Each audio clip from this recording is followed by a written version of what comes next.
waxaan umarsii lahaa saddex caruuray ahaayeen xaamud ibraahim cabdicasiis ibraahim nasre ibraahim ay ahaayeen hadduu asiga dhinti hadday oo macnaha asiga uu dhinti waaba dhinti hadduu noolya inuu nala soo xiriiro hadduu asiga dhintayna ilmihiis inay soo xiriiriyaan anaga waalid walaal ma naqaan waalid ma naqaan aabaha inaan kor abtigaan leena korsan soo korsan dhan abtigaan leena reer oo dhanba ma arkin wiligayn gabadhani murugtaysa waxay tahay waxaa maqan walaalkeed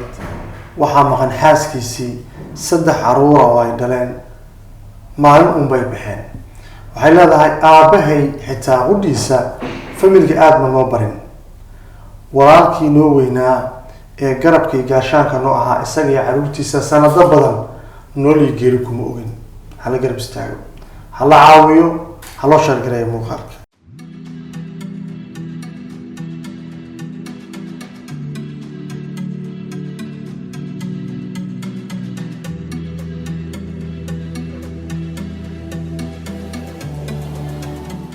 السلام الله عليكم صاحبيال كلنتو وعن وناكسن سو دوادا waa mar kale iyo barnaamijkeeni baafinta baadigoobka ummadda Soomaaliyeed ee ilintir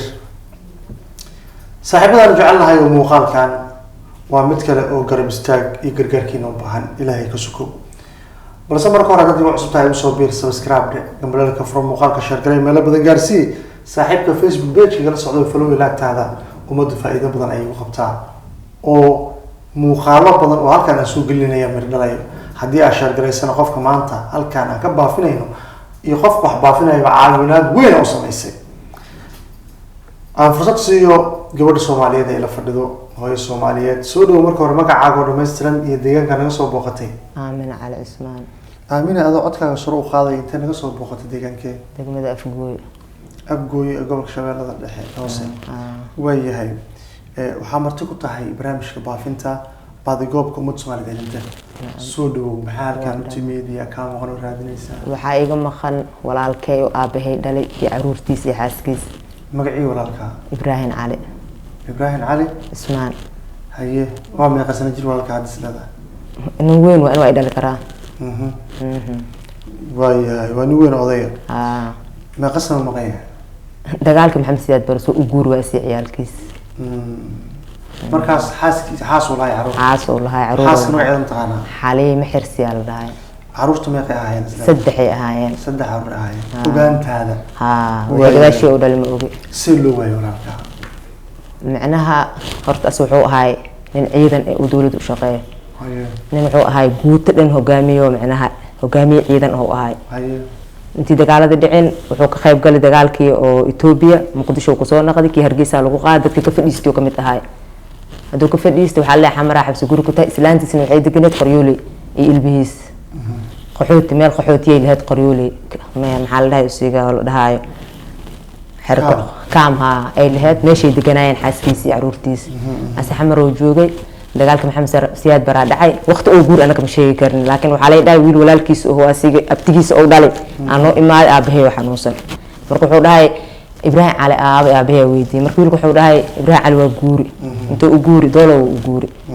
aaba kasta waa waraysa dooro uu guuri hadii la dhahay waxa yaro ka dambe aaba waa iska dhintay wiilkii aanu ku soo naqday wuxuu dhahay aaba waa dhintay la dhahay bis wiilkii waa baxay asal soo u guuri war ay waay shibay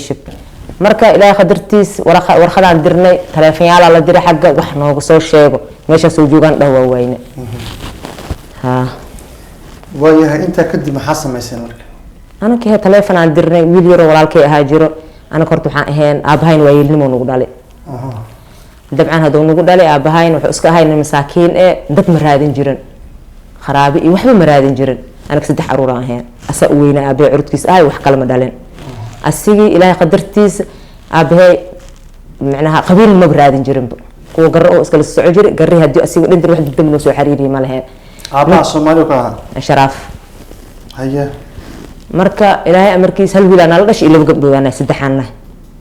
saddexdaayna aabahay hadoo dhintay wax qaraawadiisa ee wax ka socod anaga asaan u imaajir aabahay oo soo bixi jiray Muqdisho u imaajir asar raasi jir dadkiis asa u tagi jir anaga dad mabnuu imaanaynin aaba hadoo dhintay asiga dib manoogu imaanin waxna soo raadiyeen ma arkin saasan ku waayeen marka hadda waxaan isdhahay geedana waxaan ka fiirsaday maxaa khadkan aan ka arkay ama iskaga tagtay Cabdicasiis saasan u imaaday hadda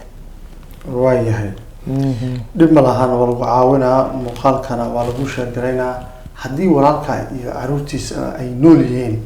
hawada fariin maxaad marsiin lahayd waxaan umarsiin lahaa 3 caruur ay ahaayeen xaamud ibraahim cabdicasiis ibraahim nasr ibraahim ay ahaayeen hadduu asiga dhintay hadday oo macnaha asiga uu dhintay waaba dhintay hadduu nool yahay inuu nala soo xiriiro hadduu asiga dhintayna ilmihiis inay soo xiriiriyaan anaga waalid walaal ma naqaan waalid ma naqaan aabaha inaan kala abtigayn leena korsan soo korsan abtigayn leena reer oo dhanba ma arkin wiligayn hooyada ma nooshahay hooyada haa nooshahay hooyada Soomaaliya ka tahay baada caddo way hooyada waayahay haya markay waxaan jecelnahay inay soo xiriiriyaan adeerkooda joogo oo dad aan haysanin oo ciyaal leh masaakiin oo leeyahay naftirkiis markuu guursanay xataa la dhahay aaw dadkiisaan rabnaa la dhahay oo dad xataa loo yahay abtiyaalka ay ka xaaji faleen ay joogaan anaka dadka adooga Itoobiya ku imaaday reer wadankan ma ahayn al-aruus la dhihi jiray aruusiilo u haysteen dadka waxayna deganaayeen lagu dhahay maxaa la dhahay usiga meel la dhaceel kara laakiin aabahey wuxuu deganaa markuu ka soo tagay Itoobiya doolow wadaadku iska saayeen oo doolow isla joogi jirnay dhahay waxa loo ka saayeen dhahay cali duraay loo ka saay islaamta oo wiilkan dhashine waxa la dhahaa xaliimo roow oo walaalkay dhashay wiilkii markuu wiilkeeda uu baxay xataa iyada muqdisho inuu joogto oo sheegay wiilkii oo noo imaado noo sheegay xasan la dhahay aslaftiga soo doona maqlay waxaan jecelnahay inuu nala soo xiriiro hal caawina marka waxaan kale ku weydiin lahaa si baafintaada loo sii xoojiyo waxa loo baahan yahay telefoon mashashada lagu qorno sheegay nambarkayga 5 waay lambarkaaga +25261 furaha 5 waay 56 هذا هو lambarkaas ana wataha waayahay dadka Soomaaliyeed maxaa ka codsanayaan dadka Soomaaliyeed waxaan ka codsan lahay inay ii share gareeyaan haday ka saayaan ninkaas nin sarkaal oo ahay nin wuxuu ahay ciidan wato oo macnaha xilligaas oo ahay haday ka saayaan naftirkooda nin alla ninkii ka saay oo Soomaali maxamed ninkaas ashraaf oo ahay ibraahim cali la dhahay inay macnaha ii gaarsiiyaan in ii share gareeyaan haday ka saayaan ay soo wacaan 3 caruur aan nahay 3 caruur min dad weyn ale walaalkay kan waa igeeriya aniga ilmo ila afar cunugu le gabarta kale aan waa iga sii yarta idan ilmo leedahay ma sha Allah anina ciyaal aan leeyahay walaalkayna oo u baahan nahay walaalkiisna u baahan yahay aygan adeerkood u baahan yahay waa sax haday noolin nafta ay qabaan anaga aabahayn amal oo aabahayn waa yidhimaan dadna ma xiriirineen waa yeel loo iska ahay meel loo sheegay male Itoobiya warq barkii oo dagaalada ay kasoo joogsadeen xamar lagu soo naqday warqadaad dirna wada door u socdo waxa la dadkaas waa joogay waan guuray meel u guurayna ma naqaan hooyadood ilmahana ma jeerteen eed xaliimo waxa la dhahay iidane xaliimo xirsiya la dhahay iidan ma jeerteen eed ilmaha hooyadood ugu dambeyntii wax inta dheer oo baafinta ku darayso aad leedahay waxay ku sii noqon karaan xasuusin ma jiraan maya su'aalaha sayga tabar markaan lambarkaas laga soo wici doona isaga laga soo xiriirina marar qaar waxa ku soo wacay dad been ku sheegayo yaa lagu sin lacag laga qaadanin insha Allah saas ay ku rajaynayaa inaan ugu soo laabato hadii ilaahay faraxsan oo xog ka helay hadii ilaahay walaalka iyo caruurtiisa insha Allah waa maasantahay iyada mudan guud ahaana inta ayaan jeclahay inaan kusoo gabagabeeyo barnaamijka baafinta baadigoobka ummadda Soomaaliyeed ee inter ilaahay waxaan ka rajaynayaa in uu noo rumeeyo rajadeeni amba yoolka aynu jecelnahay inaynu gaarno ee ah qalbiyo faraxsan qoys midaysan